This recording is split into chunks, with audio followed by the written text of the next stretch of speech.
All right, let's jump right in. Every January, the tech world just gets completely buried in news from CES, the Consumer Electronics Show. But when you sift through all the noise from CES 2026, one single transformative idea cut through everything. After years of just being this abstract concept, AI finally got real. For the longest time, AI was something we could only get to through a screen, right? It was a cloud service, some invisible algorithm running on servers far, far away. Yeah, it was a powerful tool, for sure, but it was always trapped behind a layer of glass.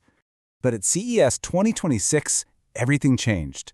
This was the moment AI broke free. It became solid, stepping out of the virtual world and, right into our hands, our homes, and our everyday lives. So this huge trend, which we're calling the physicalization of AI, isn't just about some cool new gadget. No, it's a fundamental shift in how we relate to technology. And to really get our heads around this massive change, we can break it down into two major pillars.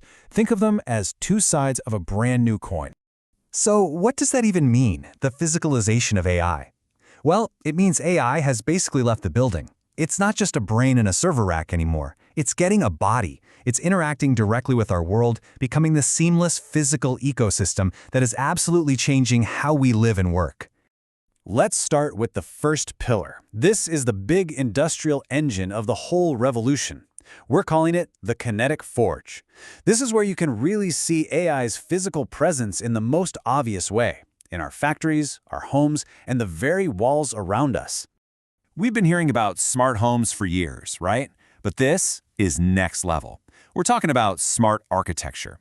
Companies like Samsung and LG, they aren't just selling you a TV anymore. They're selling you a whole new space. They're using these crazy thin OLED screens with what they call micro RGB halos, basically tiny lights that make the tech just melt into the wall. So your living room? It's not a passive room anymore. It's an active command center that adapts to you.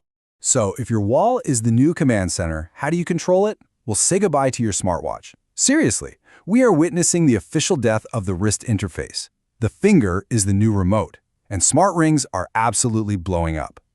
So why is the ring winning? Well, first off, it's super discreet. And because it's snug on your finger, it's getting way better biometric data, tracking things like blood pressure and stress much more accurately than a watch ever could.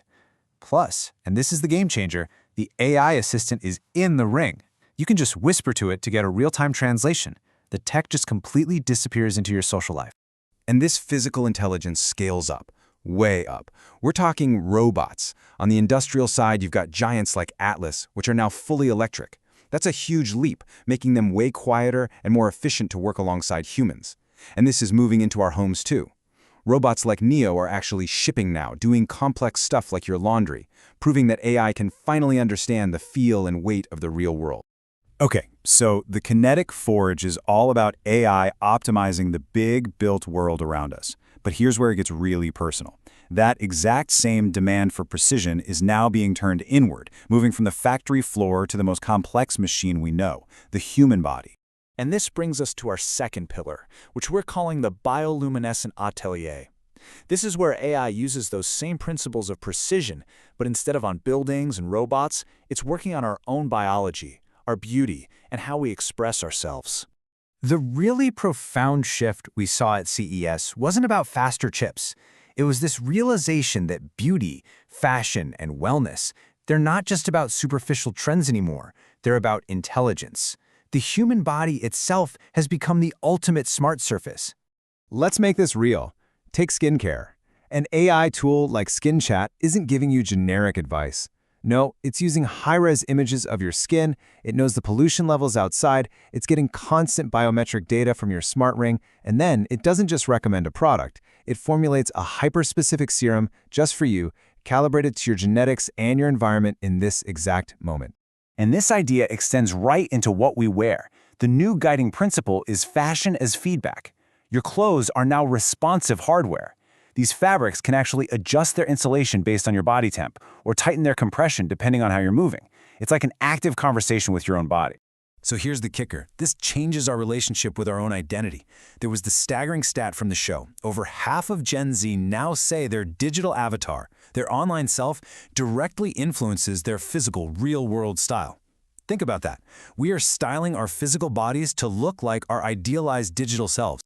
Now these two worlds, the massive industrial machinery of the kinetic forge and the super-personal biology of the bioluminescent atelier, they might seem like they're miles apart, but they're actually deeply, deeply connected. This image just captures the connection perfectly. The whole gown and gear metaphor, it shows how the shimmering, delicate gown of human biology is merging with the massive, powerful gears of the industrial forge. So whether it's a giant factory robot adjusting its grip or a personalized skin serum adapting to your biology, the principle underneath it all is identical. It's a closed-loop system. You sense something, and then you have a perfectly precise physical response. And this leads us to some really profound implications. I mean, when AI becomes this physical and this personal, it starts to redefine the very boundaries of what it means to be human. So the new aesthetic we're seeing, it's not about passive decoration anymore. It's about active augmentation. Fashion isn't just a piece of fabric. It's become a feedback loop. And beauty is no longer about trying to conform to some trend. It's about radical, data-driven personalization. The body itself has become the smartest device we own, and it's blurring that line between our original biology and its digital extension. It really suggests a future where our identity is defined less by our DNA and more by the precision of our technological upgrades. And that leaves us with a final, pretty heavy thought to chew on. If our technology, from the ring monitoring our stress to the walls that know our mood, is in a constant, sophisticated feedback loop with our bodies, where do we draw the line? At what point does our augmentation stop being a tool and start becoming, well, us?